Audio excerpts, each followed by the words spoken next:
They say 1 star indicates very good food, very good service, very good restaurant, right? It's a mark of quality and it's something that people really trust. 1 star, very good. Michelin stamp of quality, Pearl by Paul Proffitt. Yeah, there you go. Ny menu, ny sæson, nye råvarer. Vi skifter jo hver 5. uge. Derfor så er det jo nogle helt andre råvarer, vi arbejder med. Helt nye smage, helt nye teksturer. Så kan man gå langs gendarmestien her, og nogle de går over det hele, og andre går bare et kort stykke, og så kan de spekulere lidt på, hvad man serverer lige derinde i det skur der. Første dag med menuen. What the fuck just happened?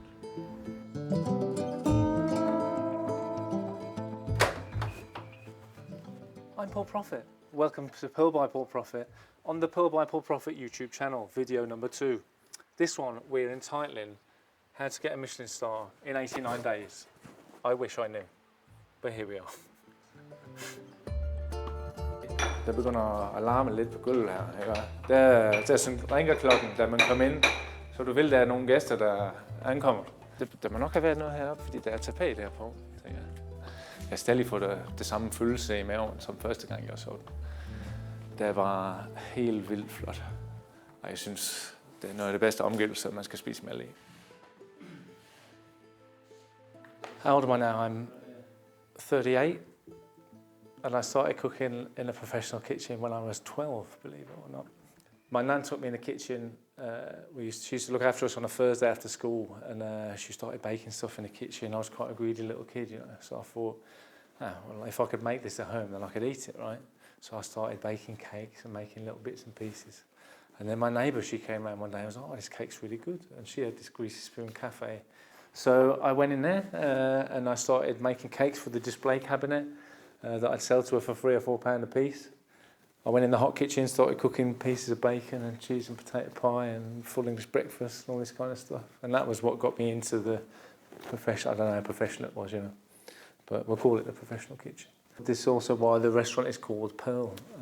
It was named after my grandma, my nan, and the pearl necklace that she used to wear when we were in the kitchen together. Then there's a few photos from back in the day. When I was 17 years old, that's when I was a student at the College of Food in Birmingham. Me with old Big Gordon Ramsay there.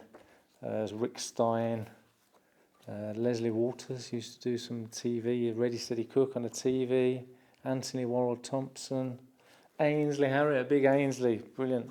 James Martin, he still does a Saturday Kitchen by James Martin on the TV in the UK. Big fan. Gary Rhodes.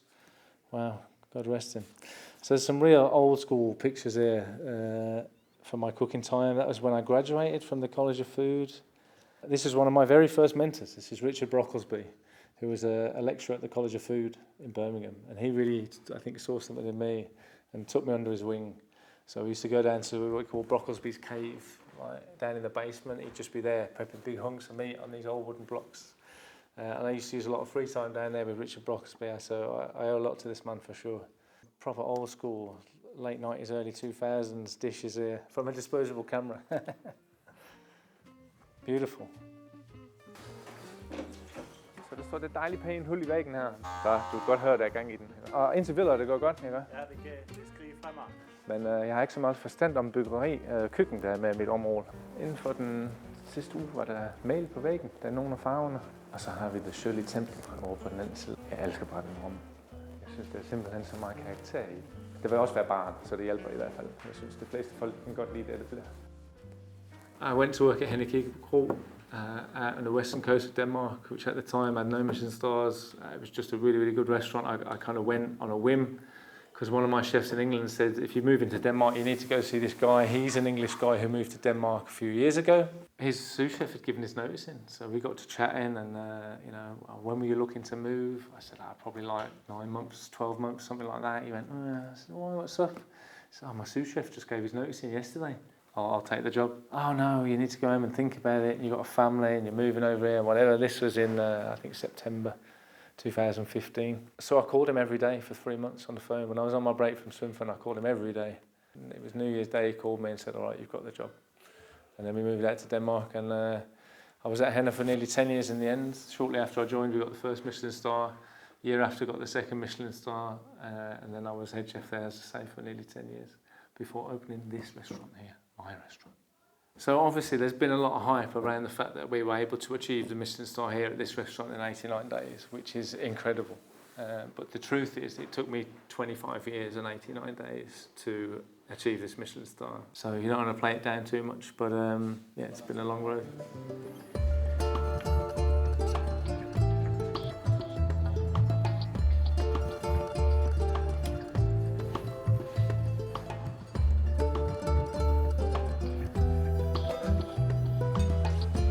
So we've got a beautiful Thai-inspired dish. It's big at my time in Birmingham. A lot of Asian influences that come in the cuisine in Birmingham. So we've got a beautiful spring onion condiment. We've got some nice oil poured over them. When they've got ginger and garlic, they go beautiful and infuse all their flavour in there. We use the tops to make this delicious sauce. Steamed crab meat is picked out of the shells and then it's mixed with a bit of cod. It makes this beautiful, delicate flavoured ball. And that's it. That is the Thai crab cake, green curry.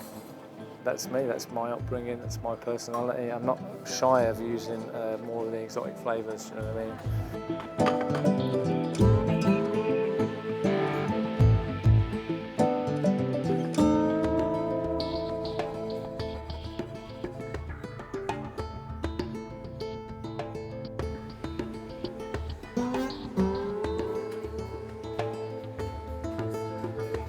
When you're playing the Michelin game, whatever you want to call it, the inspectors come, they're anonymous, right? There's a few things we look out for when you've been a chef in Michelin restaurants for a long, long time. There's a few signs, you go, okay, that's a bit unusual.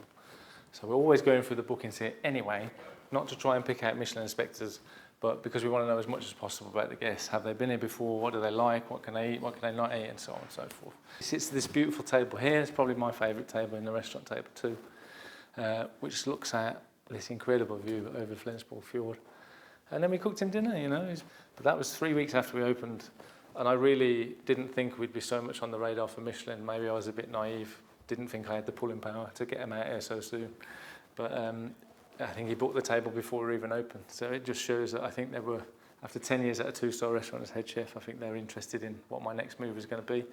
Table 2 holds a special place in my heart now, that's for sure. If I didn't like it before, now I bloody love it. What I'm always conscious of, most restaurants, they want to send the food as quickly as possible. So it's not as fast as we can do it. If we say we want 90 minutes from when they sit down to when the main course goes, otherwise it's too quick. Also, if you eat that much food in that short space of time, then a lot of people, that'd be too much, you know. Ja, ikke sikkert, jeg slapper af nogensinde, faktisk. Når jeg spiller golf, og vi skal have det godt, vi skal være glade, og vi skal give den videre til gæsten. Do you remember the first time you came in here? And we're like, oh, there's going to be a restaurant here. It's like it's crazy, isn't it? And it's just like, you just can't get your head around it. I still can't. I still generally, what is it? Today is the 30th of July. I still feel like, you know, that we've had the star for 6 weeks or so now. That's one thing with Michelin that you can't understate is the impact it can have on a business, particularly a business of this size, you know, with 36 cover restaurants.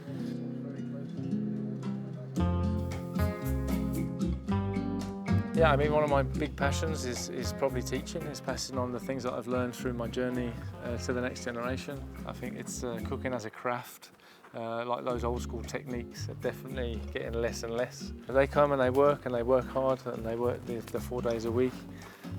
And then they take away from me when they leave all the knowledge that I could possibly give them.